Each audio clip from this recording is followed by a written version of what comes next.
ہم نے دیکھا ہے انسانوں کے ریلے سے دنیا نہیں ڈرتی، پاؤں سے معذور لنگڑا بھی ہو لیکن اگر ویل چیئر پر بیٹھ کر لبیک پکارے پورا یورپ ہلنے لگتا ہے۔ مسجد، مدرسہ، مزارات اولیاء، حضور کی ذات، قرآن اور اللہ کی ذات یہ بہت بلند ہے۔ صرف تمہاری داڑھی کی طرف بھی انگلی اٹھانے کی کسی کی ہمت نہ ہوتی اگر تم سچے غلام ہوتے، کیونکہ یہ اللہ کا وعدہ ہے، وَلَا تَهِنُوا وَلَا تَحْزَنُوا وَأَنْتُمُ الْأَعْلَوْنَ إِن كُنتُم مُؤْمِنِينَ۔ تم گھبراؤ مت، پریشان مت ہو، تم سب سے زیادہ بلند رہو گے اگر تم سچے ایمان والے ہو۔ توحید کی امانت سینوں میں ہے ہمارے، آسان نہیں مٹانا نام و نشاں ہمارا۔ اس بات کو یاد رکھو، تمہارے مٹ جانے سے، میرے قتل ہو جانے سے اسلام نہیں مٹتا، اسلام ختم نہیں ہوتا۔ اندھے لوگ اگر یہ سوچ کر کے بم برسا رہے ہوں، قتل عام کر رہے ہوں، تو انہیں کان کھول کر سوچ لینا چاہیے کربلا کی دھرتی پر امام حسین کے پورے خاندان کو قتل کر دیا گیا، اس وقت جب اسلام نہیں رکا تھا، تو اس سیلاب سے کبھی اسلام نہیں رکنے والا۔ دنیا کو پتہ ہے یہ سویا ہوا شیر جاگ گیا تو بہتوں کی نیند حرام کر دے گا۔ جتنے کتے ہیں سب بل میں چلے جائیں، حقیقت ہے جتنے کتے ہیں سب بل میں چلے جائیں۔ اور مجھے لوگ یہ کہتے ہیں کہ ڈر لگتا ہے، پھر آپ کتا کہہ رہے ہیں۔ میرے عزیزو، ہم ہندوستان میں رہتے ہیں، ہماری ہر گلی کوچے میں کتا ہوتا ہی ہے۔ مجھ سے باضابطہ طریقے سے سوال جواب کر رہے تھے، آپ تقریر میں اس طرح سے کہہ رہے ہو، کتا کہہ رہے ہو، کتا کہہ رہے ہو۔ میں نے کہا کس کو کہہ رہے ہو؟ میں نے کہا کتے کو کتا کہا، کس کو کہا جائے گا؟ ہم کتے کو کتا نہ کہیں تو آپ بولے ٹامی بولے، مجھے اس سے لینا دینا نہیں ہے۔ بات یہ ہے کتے کیوں بھوک رہے ہیں اس سے کیا غرض، شیر کیوں سویا ہے اس سے غرض ہے۔ مجھے کون پہچانتا تھا، میں کس خاندان سے ہوں یہ میٹر نہیں کرتا۔ میں اپنے باپ کے نام سے، اپنے خاندان کے نام سے یا کوئی سیاسی عہدہ رکھنے کی وجہ سے نہیں پہچانا جاتا، بلکہ اگر پہچانا جاتا ہوں تو صرف اس بنیاد پر جب تک بکے نہ تھے تو کوئی پوچھتا نہ تھا یا رسول اللہ تم نے خرید کر ہمیں انمول کر دیا، لبیک یا رسول اللہ۔ بارگاہ رسالت مآب صلی اللہ علیہ وسلم میں درود پاک کا ہدیہ پیش کریں۔ اللہم صلی علی سیدنا و مولانا محمد معدن الجود والکرم وآلہ واصحابہ الکرام وابنہ الکریم وبارک وسلم صلاة دائمة سرمدا ابدا۔ پھونکوں سے یہ چراغ بجھایا نہ جائے گا،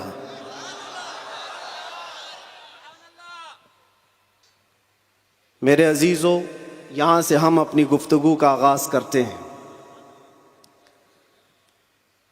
آپ کے ہاں اتنا بڑا مجمع جو بیٹھا ہوا ہے، میں محسوس کرتا ہوں کہ علم کا ایک قلعہ آپ کے پاس موجود ہے، علماء کا ایک ذخیرہ موجود ہے،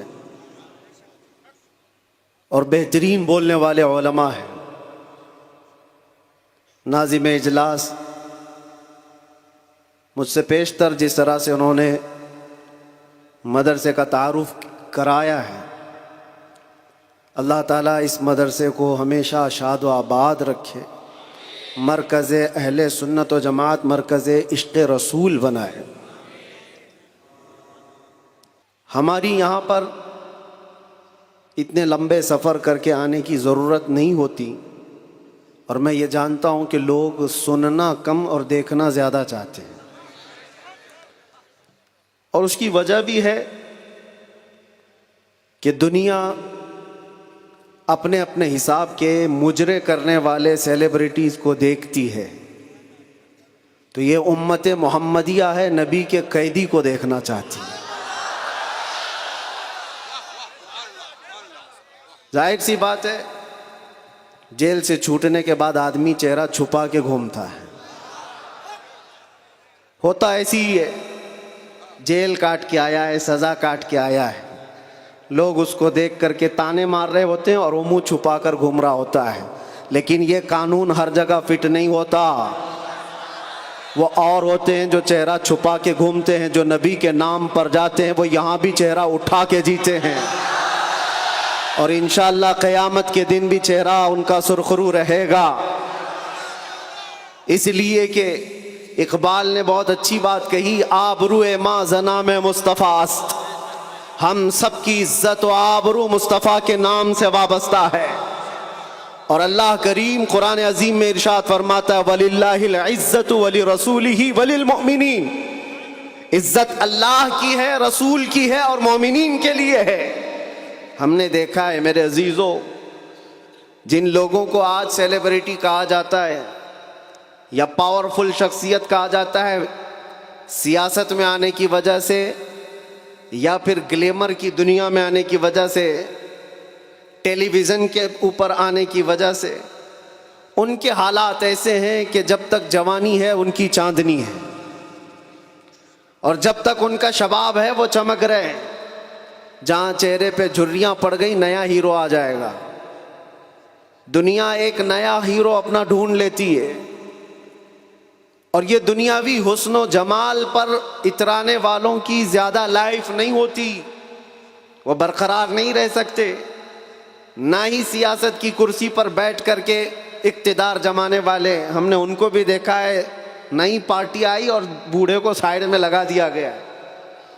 اب بوڑھوں کو کوئی پوچھتا بھی نہیں ہے، 40 سال بیچارے خدمت کرتے رہے اور آج ریٹائرمنٹ کی کربناک زندگی گزارنے پر مجبور ہو گئے۔ لیکن یہ مصطفیٰ کی غلامی کی دنیا الگ ہے۔ یہاں حضور پاک صلی اللہ تعالیٰ علیہ وسلم کا غلام ایک عالم دین جتنا بوڑھا ہوتا جاتا ہے اتنی عزت اس کی بڑھتی چلی جاتی۔ یہاں بوڑھوں کی عزت کم نہیں ہوتی، بلکہ اس کو بوڑھا کہاں کہتے ہیں؟ جوان بیٹھے ہوتے ہیں لیکن بوڑھے عالم دین کو فیصل بنا کر بٹھاتے ہیں۔ جو زیادہ عمر والا ہو گیا، وہ تجربے والا زیادہ ہو گیا، اس کی عزت بڑھتی چلی گئی، اس لیے کہ یہ عزت پاؤڈر لالی کی عزت نہیں ہے، یہ میرے مصطفیٰ کے قدموں سے حاصل کی ہوئی عزت ہے۔ ہم نے دیکھا ہے مرشد گرامی حضور تاج الشریعہ بدر الطریقہ کو، عمر 75 سال کی ہو گئی، بڑھاپا تھا، لیکن ایک جگہ انہیں بٹھا دیا جائے اور لاکھوں کو ایک طرف، دنیا لاکھوں کو دیکھنا چھوڑ دے گی، اس ایک مرد قلندر پر دیکھتی رہ جائے۔ کیا یہ حقیقت نہیں؟ ان کو دیکھی ہوئی آنکھیں موجود ہوں گی۔ وہ حسن و جمال نبی پاک صلی اللہ تعالیٰ علیہ وسلم کی غلامی سے حاصل کیا ہوا حسن و جمال ہے۔ اسی لیے میرے عزیزو یاد رکھو، اسی بات پر میں کہتا ہوں، آبرو ما زنا میں مصطفیٰ است، ہم سب کی عزت و آبرو مصطفیٰ کے نام سے ہے۔ ہرچے دری دنیا باد مصطفیٰ است، جو کچھ اس دنیا میں ہمارے پاس ہے وہ نبی کے بعد ہے۔ جو بھی رشتہ ناتا ہے، جو بھی تعلق ہے، وہ سب حضور پاک کے بعد ہے۔ نبی سے ہو جو بیگانہ اسے دل سے جدا کر دے، پدر مادر برادر جان و مال ان پر فدا کر دے۔ یہ ایمان کا تقاضا ہے اور ایمان اسی کا نام ہے۔ اور اعلیٰ حضرت امام اہل سنت فاضل بریلوی کیا فرماتے ہیں؟ ایمان کسے کہتے ہیں؟ اس کی دو چند مثالیں آپ کے سامنے رکھتا ہوں، اور جب یہ ایمان آ جائے تو میرے عزیزو، یہ جو آندھیاں چل رہی، یہ جو طوفان آئے ہوئے ہیں، یہ رخ موڑ لیں گے۔ اس لیے کہ سنا ہے قدسیوں سے میں نے کہ وہ شیر پھر ہوشیار ہوگا۔ اقبال نے کہا تھا، نکل کر کے صحرا سے جس نے الٹ دیا تھا تخت روما کو، سنا ہے قدسیوں سے میں نے کہ وہ شیر پھر ہوشیار ہوگا۔ وہ مکہ کے رہنے والے، مدینہ طیبہ کی چٹائیوں پر بیٹھنے والے، ایک کھجور پر پورا دن اکتفا کرنے والے، پیوند لگے کپڑے پہننے والے، وہ رسول پاک کے غلام، لیکن نکلے تھے مکہ سے پیوند لگے کپڑے بغیر چپل کے۔ اس وقت کی دو سپر پاور طاقتوں کو گھٹنے ٹیکنے پر مجبور کر دیا تھا۔ تخت روما کو الٹ دیا تھا، رومن ایمپائر، اور پرشین ایمپائر جن کو قیصر و کسریٰ کہا جاتا ہے، دونوں کو جھکنے پر مجبور کر دیا تھا۔ تاریخ کی یہ سچائیاں بتاتی ہیں۔ کون لوگ تھے وہ؟ خالد بن ولید، سیف اللہ المسلول، 4 لاکھ صلیبیوں کے سامنے مقابلے کے لیے کھڑے تھے۔ تو صلیبیوں کے بادشاہ نے کہا تھا کہ یہ عرب کے بدو، یا عرب کے دیہاتی لوگ ہم سے لڑنے آئے جو رومن ایمپائر کے فوجی ہیں، اسلحے سے لیس ہیں، طاقت سے بھرپور ہیں، تو خالد بن ولید نے کیا کہا تھا جانتے ہو؟ آپ نے کہا تھا رومیو، جس طرح تمہارے فوجی شراب پسند کرتے ہیں، ہم وہ فوج لے کر کے آئے ہیں، تمہاری شراب سے زیادہ ہم شہادت پسند کرتے ہیں۔ یہ وہ لوگ ہیں جو شہادت کے لیے جیتے ہیں۔ عزیزان گرامی وقار، وہ ایمان کامل جب آ جائے تو پھر یہ طوفان اور یہ آندھیاں اپنا رخ موڑ لیں گی۔ آج وجہ یہی ہے، ان سے پھرے جہاں پھرا پھرائی کمی وقار میں، ان کے جو ہم غلام تھے خلق کے پیشوا رہے۔ حضور پاک صلی اللہ تعالی علیہ وسلم کی غلامی سے جہاں کہیں تم منہ پھیرو گے، تھوڑا سا بھی ہٹو گے، عزت نکال لی جائے گی، عزت ختم کر دی جائے گی۔ تمہیں جو مرتبہ ملا ہے وہ خیر امت ہونے کا، وہ حضور کی غلامی کی وجہ سے ملا ہے۔ عمر ابن خطاب رضی اللہ تعالیٰ عنہ 36 لاکھ اسکوائر کلومیٹر پر حکومت کرتے تھے۔ تب آپ نے یہ نہیں کہا خطاب کا بیٹا عمر اتنے بڑے خطے پر نگران حکومت کر رہا ہے، بلکہ آپ نے کہا تھا ہمیں آج جو عزت ملی ہے وہ حضور کی غلامی کی وجہ سے ملی۔ وہ فخر یہ کرتے تھے۔ خالد بن ولید 125 جنگوں میں گئے، ہر جگہ فتح یابی، ہر جگہ فتح۔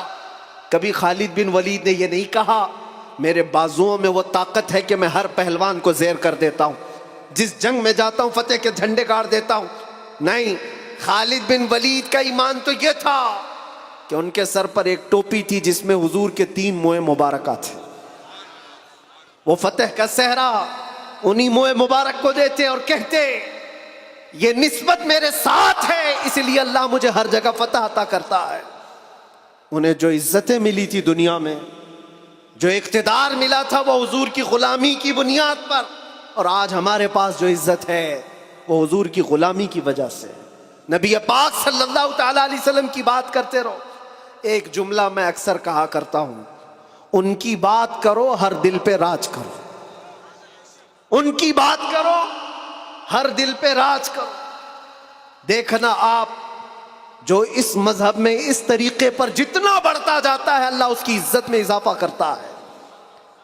تم اگر 70 دروازوں میں بند ہو کر کے بھی بیٹھے رہو، اللہ تمہاری محبت خلق کی دلوں کے اندر ڈالتا ہے۔ ہم نے ایسے ایسے علاقوں کا سفر کیا جس کا نام میں نے زندگی میں کبھی سنا ہی نہیں، گاؤں ہے، دیہات ہے۔ راجستھان کے علاقے سے کچھ حضرات آئے تھے، نہایت غریب علاقے کے لوگ، اور مجھ سے بعد رمضان آ کر ایک مفتی صاحب تھے، اس کے نمائندے تھے، انہوں نے کہا ہمارے قافلے میں یا جس جگہ سے میں نمائندہ بن کر کے آیا ہوں وہاں کے لوگوں میں غریب لوگ ہیں، 3 مہینے تک انہوں نے صرف آپ کے لیے روزے رکھے، مطلب اللہ رب العزت کے لیے،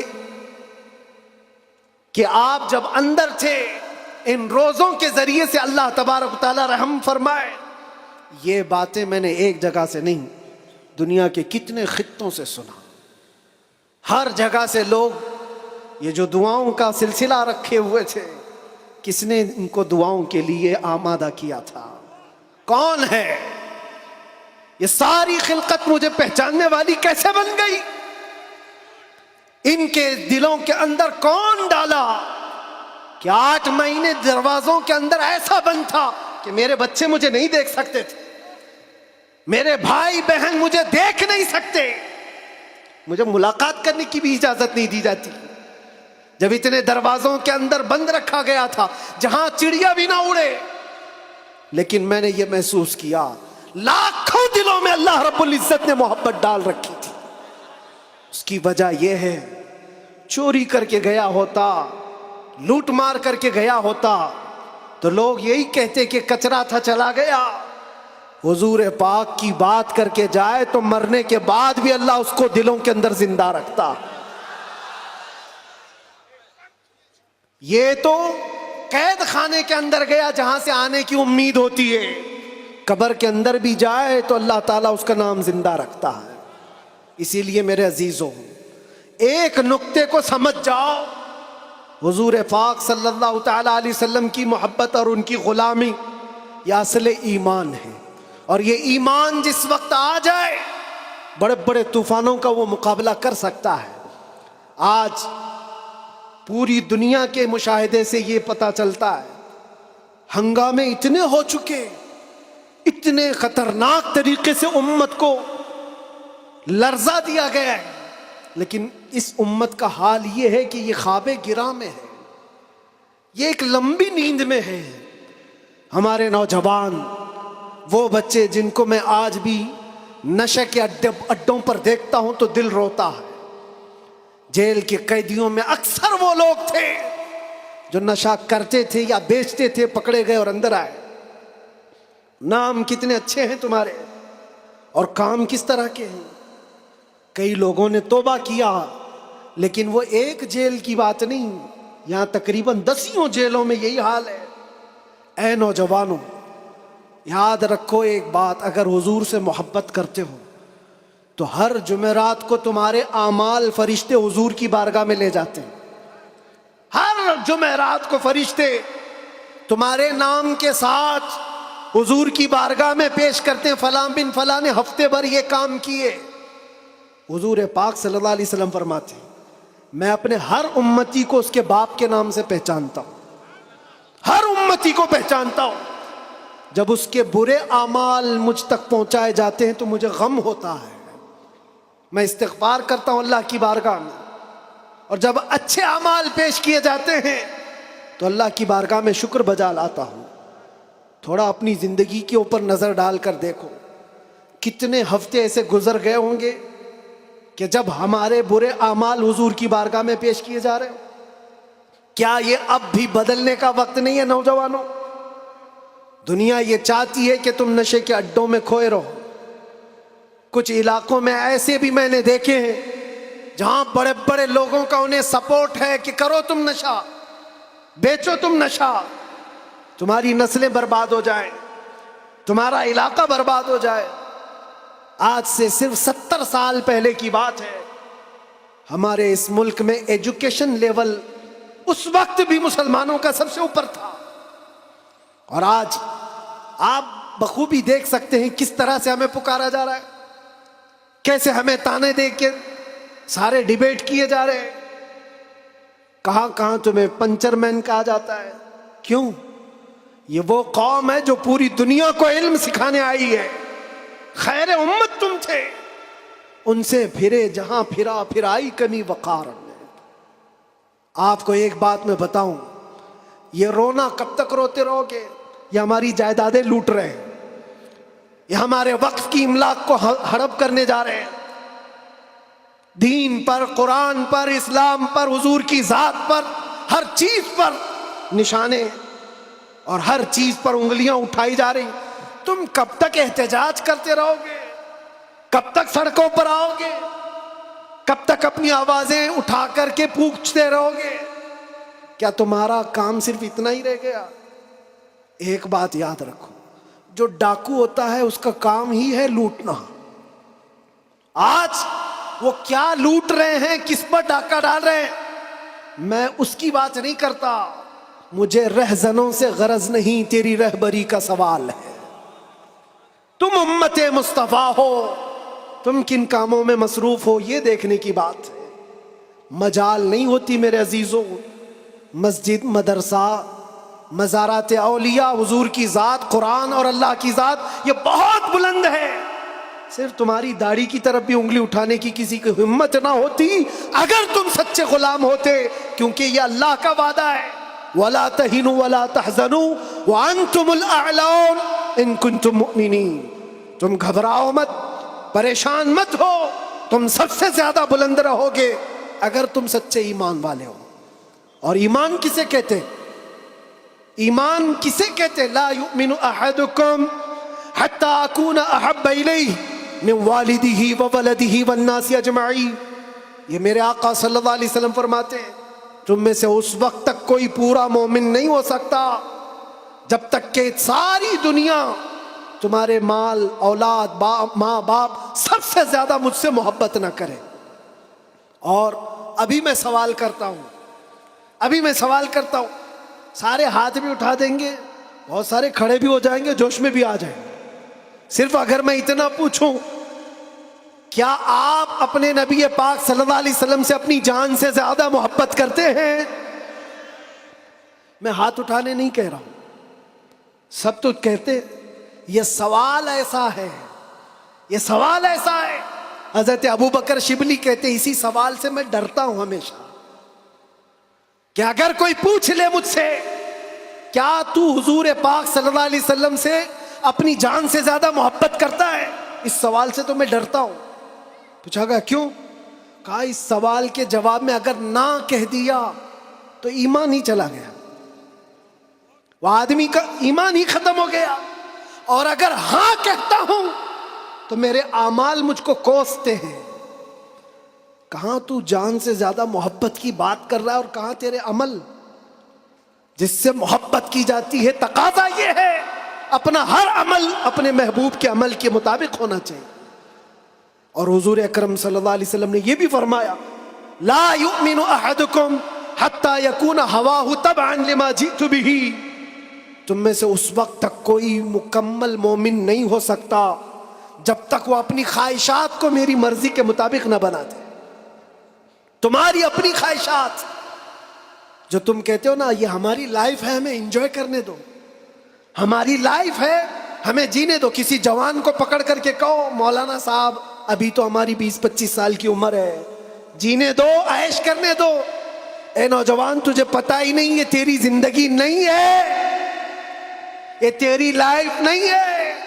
زندگی یہ نہیں کسی کی کسی کے لیے، زندگی ہے نبی کی، نہ سمجھ مرتے ہیں زندگی کے لیے، جینا مرنا ہے سب کچھ نبی کے لیے۔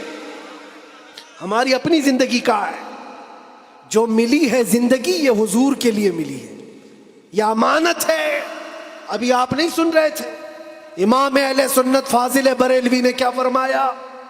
جب بندہ اس مقام کو پہنچ جاتا ہے نا کہ اپنا سب کچھ حضور کے لیے قربان کرتا ہے اور پورا مومن بنتا ہے، تب جا کر کے وہ کہتا ہے یا رسول اللہ، دہن میں زبان تمہارے لیے، بدن میں ہے جان تمہارے لیے، ہم آئے یہاں اور اٹھے بھی وہاں۔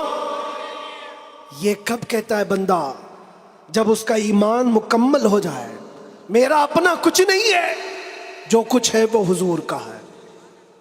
دہن میں زبان تمہارے لیے، بدن میں ہے جان تمہارے لیے، ہم آئے یہاں تمہارے لیے، اٹھے بھی وہاں تمہارے لیے۔ یہ صحابہ کا مسلک تھا میرے عزیز، انہوں نے اپنے سارے رشتے حضور پاک کی مرضی پر لا کر ختم کر دیے تھے۔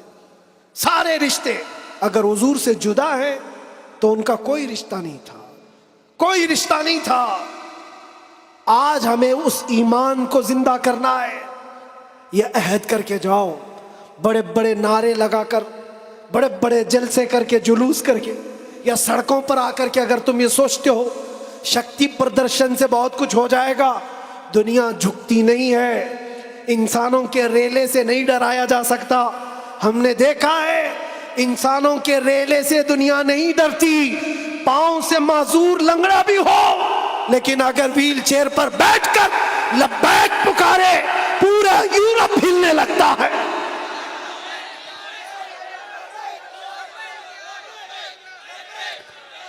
دنیا یہ سیلاب سے نہیں ڈر رہی، دنیا کو اگر خوف ہے تو صرف اس ایمان سے جو عمر ابن خطاب کا تھا، اس ایمان سے ڈر ہے جو خالد بن ولید کے اندر تھا۔ اسی لیے انگریز آج سے 100 سال پہلے کیا کہہ کر کے گئے تھے پتہ ہے؟ ہمارے بارے میں یہ کہہ کر کے گئے تھے، یہ فاقہ کش موت سے ڈرتا نہیں، ذرا روح محمدی اس کے بدن سے نکال دو۔ وہ یہ کہتے تھے روح محمدی اس کے بدن سے نکال دو۔ ڈر اسی بات سے ہے، ڈر اسی بات سے ہے۔ جہاں روح محمدی آ گئی، دنیا کو پتہ ہے یہ سویا ہوا شیر جاگ گیا تو بہتوں کی نیند حرام کر دے گا، جتنے کتے ہیں سب بل میں چلے جائیں گے۔ حقیقت ہے جتنے کتے ہیں سب بل میں چلے جائیں. اور مجھے لوگ یہ کہتے ہیں، مجھے یہ کہتے ہیں کہ ڈر لگتا ہے، پھر آپ کتا کہہ رہے ہیں. میرے عزیزو، ہم ہندوستان میں رہتے ہیں، ہماری ہر گلی کوچے میں کتا ہوتا ہی ہے. مجھ سے باضابطہ طریقے سے سوال جواب کر رہے تھے، آپ تقریر میں اس طرح سے کہہ رہے ہو، کتا کہہ رہے ہو، کتا کہہ رہے ہو. میں نے کہا کس کو کہہ رہے ہو؟ میں نے کہا کتے کو کتا کہا. کس کو کہا جائے گا؟ ہم کتے کو کتا نہ کہیں تو آپ بولے ٹامی بولے. عزیزان گرامی وقار، مجھے اس سے لینا دینا نہیں ہے. بات یہ ہے کتے کیوں بھوک رہے ہیں اس سے کیا غرض، شیر کیوں سویا ہے اس سے غرض ہے. شیر کیوں سویا ہے اس سے مجھے غرض ہے.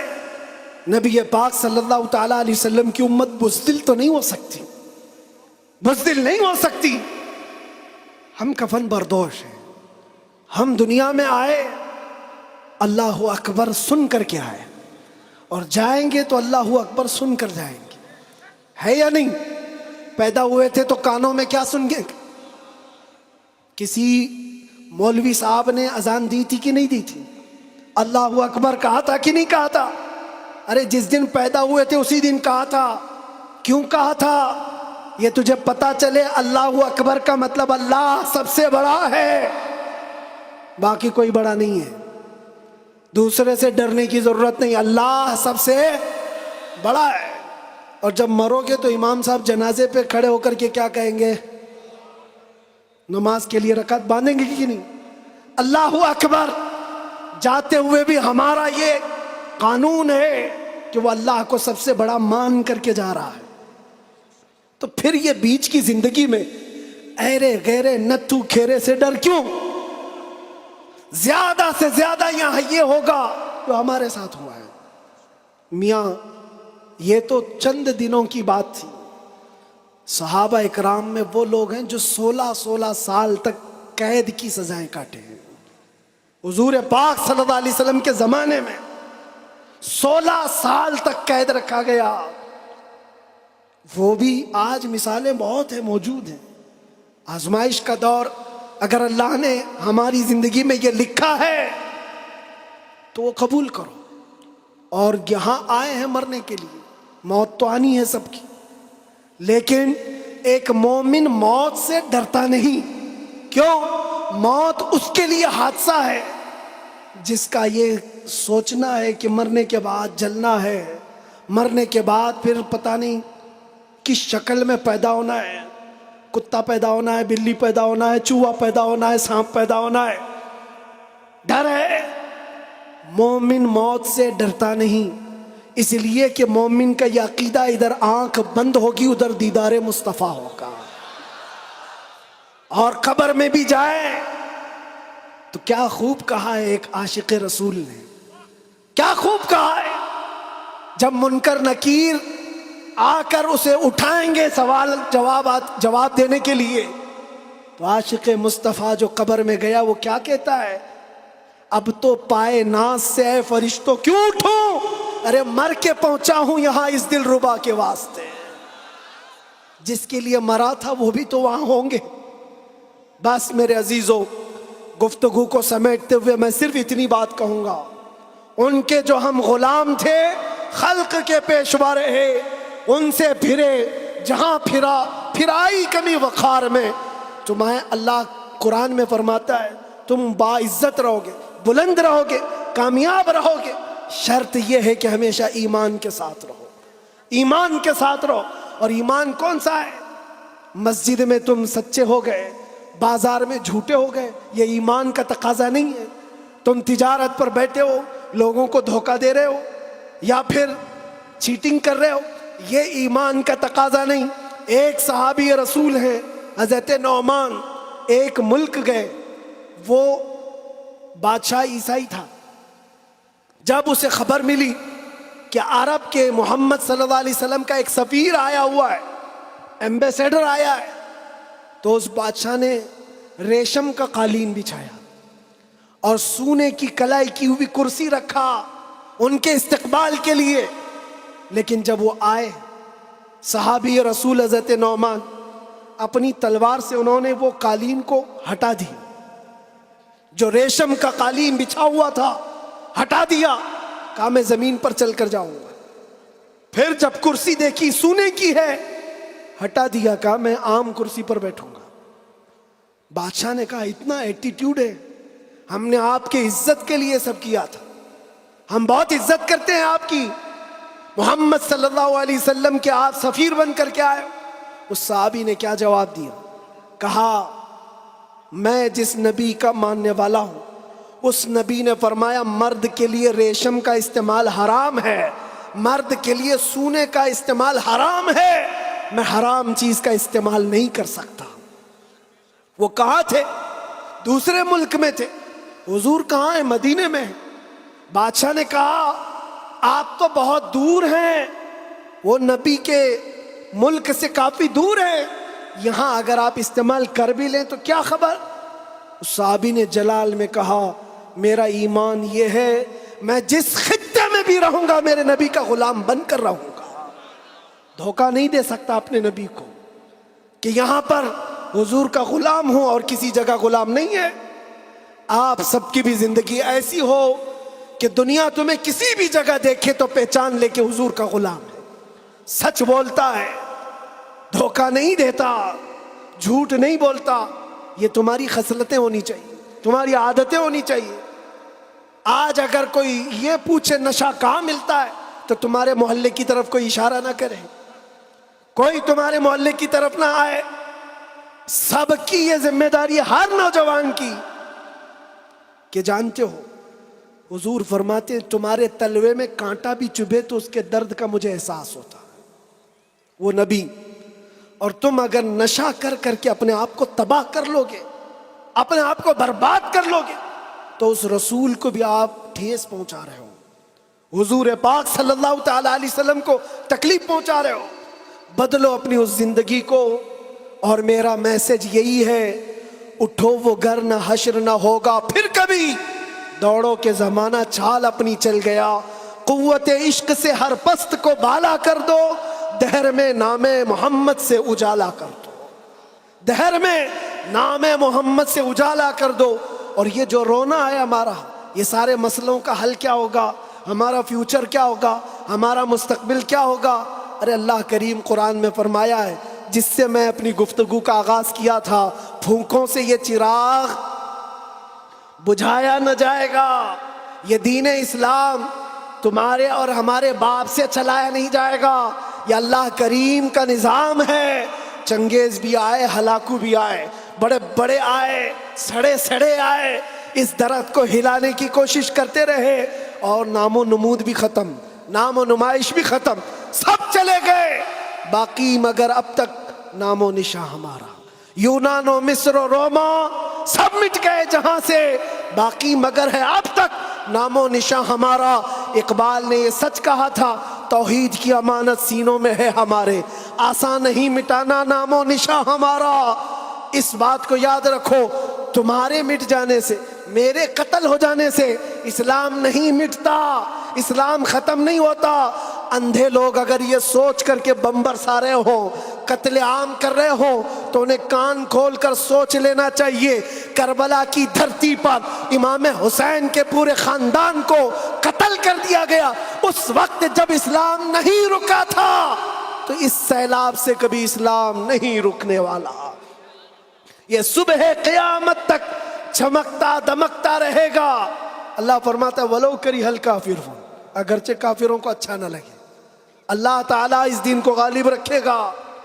آپ بدلو اپنی زندگی کو, سچے مسلمان بنو, سچے اسلام کی پیروی کرو, تاکہ دنیا کو آج جو یہ پروپیگنڈا پھیلا کر کے سمجھایا جا رہا ہے اس پروپیگنڈے کو بدل کر کے دکھاؤ کہ نہیں, جھوٹ ہماری خصلت نہیں ہے, بددیانتی ہماری عادت نہیں ہے, بلاತ್ಕಾری ہم میں سے نہیں ہو سکتے, چور چمار ڈاکو نشہ خوری یہ ہم میں نہیں ہو سکتی.